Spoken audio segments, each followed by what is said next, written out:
इमरान खान ने cipher case की गैर मुंसिफाना कार्रवाई एक बार फिर इस्लामाबाद हाई कोर्ट में चैलेंज कर दी। चेयरमैन तहरीक इंसाफ और साबिक वज़ीर आज़म इमरान खान की गैर कानूनी कैद को आज 136 रोज गुजर चुके हैं। इमरान खान के खिलाफ साइफर केस में इंसानी हकूक और आईने पाकिस्तान की धज्जियां उड़ा दी गईं। चेयरमैन इमरान खान ने एक बार फिर साइफर केस के जेल ट्रायल और फर्द जुर्म आयद करने के खिलाफ दरखास्त आज अपने वकला के जरिए इस्लामाबाद हाई कोर्ट में जमा करवा दी। दरखास्त में इस्तदा की गई है कि इमरान खान को फौरी बरी किया जाए और 23 नवंबर के बाद से सारी कार्रवाई आइन और कानून के मुनाफी है, इसलिए गैर कानूनी करार दी जाए। इस्लामाबाद हाई कोर्ट में साइफर केस की अब तक की कार्रवाई चैलेंज करने का केस समाअत के लिए मुकर्रर। जस्टिस मियां गुल हसन औरंगजेब कल दरखास्त पर समाअत करेंगे। खुफिया एजेंसी की रिपोर्ट के मुताबिक इमरान खान ने साइफर के जरिए मुल्क और कौम को कोई नुकसान नहीं पहुंचाया। अमरीकी पब्लिकेशन द इंटरसेप्ट ने गुज़िश्ता रात एक और दस्तावेजी स्टोरी शाया की, जिसके मुताबिक खुफिया दस्तावेज इमरान खान के खिलाफ साइफर मुकदमे को कमजोर करती है। साइफर की डिकोडेड इबारत बयान करने या लिखने से सिक्योरिटी एल्गोरिदम को कोई रिस्क पेश नहीं आता और इससे कौमी सलामती को कोई खतरा नहीं। खुफिया एजेंसी ने अगस्त 2023 में साइफर मामले पर अपनी मुकम्मल रिपोर्ट वजारत खारजा को जमा करवाई, जबकि साइफर केस वजारत खारजा के बजाय वजारत दाखिला ने दायर किया हुआ है, जो मुकम्मल बोगस है। इमरान खान 25 मई के लॉन्ग मार्च मुकदमे में सुरखरू अदालत ने बरी कर दिया। चेयरमैन इमरान खान के खिलाफ 25 मई 2022 को लॉन्ग मार्च करने पर जाली मुकदमा दर्ज किया गया था, जिसको अदालत ने खारिज करते हुए इमरान खान को बाइज्जत बरी कर दिया और आज बरीयत का तहरीर हुक्मनामा भी जारी कर दिया। अदालती फैसले के मुताबिक इमरान खान के खिलाफ किसी किस्म के कोई सबूत या शवाहिद नहीं मिल सके। इमरान खान के खिलाफ तौहीन इलेक्शन कमीशन केस की समाअत। अडयाला जेल में आज चेयरमैन इमरान खान के खिलाफ तौहीन इलेक्शन कमीशन जैसे मज़ाक़खेज़ केस की समाअत हुई। इमरान खान के खिलाफ आज फर्द जुर्म आयद होना थी, मगर कानूनी वजूहात की बिना पर जाली फर्द जुर्म आयद ना हो सकी। इमरान खान के वकला का कहना है कि ये केस मुकम्मल गैर कानूनी है। इलेक्शन कमीशन को इस किस्म का केस चलाने का कोई इख्तियार नहीं। इमरान खान के खिलाफ नैब ने एक और रेफरेंस दायर कर दिया।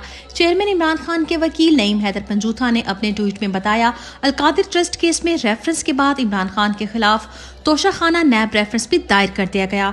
उन्होंने मजीद कहा कि गिरते जाओ जितना गिरना है, एक सच्चे लीडर के खिलाफ झूठे मुकदमात बना रहे हो, इंशाअल्लाह अल्लाह के करम से सुरखरू होगा कप्तान। पंजाब पुलिस ने नून लीग की मां पर बर्बरियत की हर हद पार कर गई। बुजुर्ग मां के गिरबान पर हमला। पंजाब पुलिस ने गुज़िश्ता शब बर्बरियत की हर हद अबूर करते हुए उस्मान और उमर डार की बुजुर्ग वालदा के घर पर हमला किया और उनकी बुजुर्ग वालदा का गिरबान तक फाड़ दिया। डार बरदान की वालदा ने वीडियो पैगाम में बताया कि ख्वाजा आसिफ की मां पर उनके घर पर छापा मारा गया, उनके साथ बदसलूकी की इंतहा कर दी गई, उनका गिरबान फाड़कर ज़दोकोब किया गया, घर में मौजूद खवातीन के कपड़े फाड़े गए। उन्होंने मजीद कहा कि ये सब कुछ मुझे इलेक्शन लड़ने से रोकने के लिए किया गया। मैं हर सूरत इलेक्शन लड़ूंगी, ये मेरे दिल का फैसला है।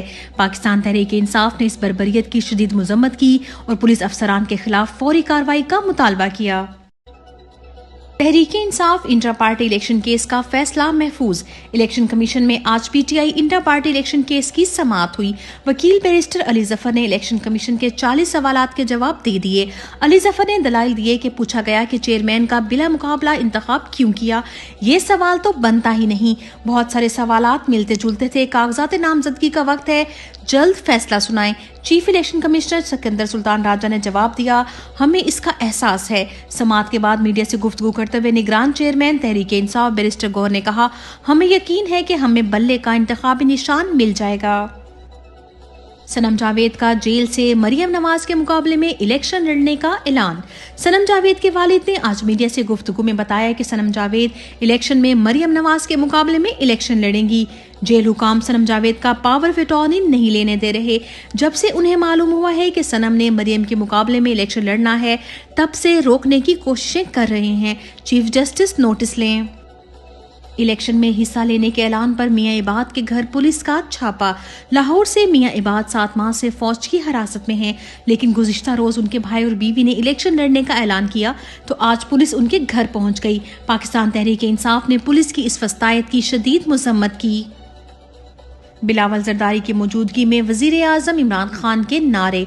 लाहौर हाई कोर्ट बार में बिलावल जरदारी के खिताब के दौरान वुकला ने वजीर आजम इमरान खान के नारे बुलंद कर दिए।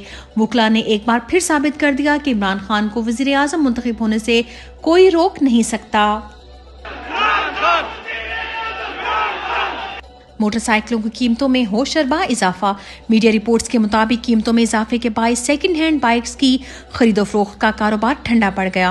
पुरानी बाइक्स की कीमतों में भी 40% तक इजाफा हो गया, जिससे खरीदार और दुकानदार दोनों ही परेशान हैं। ताजरों का कहना है कि गुज़िश्ता साल 76 से 75 हजार रुपए में मिलने वाली मोटरसाइकिल अब 90,000 से 1 लाख रुपए तक है। दालों और चीनी की कीमतों में एक बार फिर बड़ा इजाफा। पेट्रोलियम मसनूआत की कीमतों में कमी के बावजूद अवाम अभी तक रिलीफ से महरूम है। अशाया खुर्दनोश की कीमतों में कमी ना हो सकी। माश की दाल के नरखों ने तमाम रिकॉर्ड तोड़ दिए। फी किलो कीमत में 30 रुपए इजाफा हो गया। इस तरह कीमत 530 रुपए किलो हो गई। सुर्ख लोबिया की कीमत में 20 रुपए इजाफे से फी किलो कीमत 420 रुपए हो गई। दीगर दालों की कीमतों में भी कमी ना हो सकी। चीनी भी मजीद महंगी हो गई।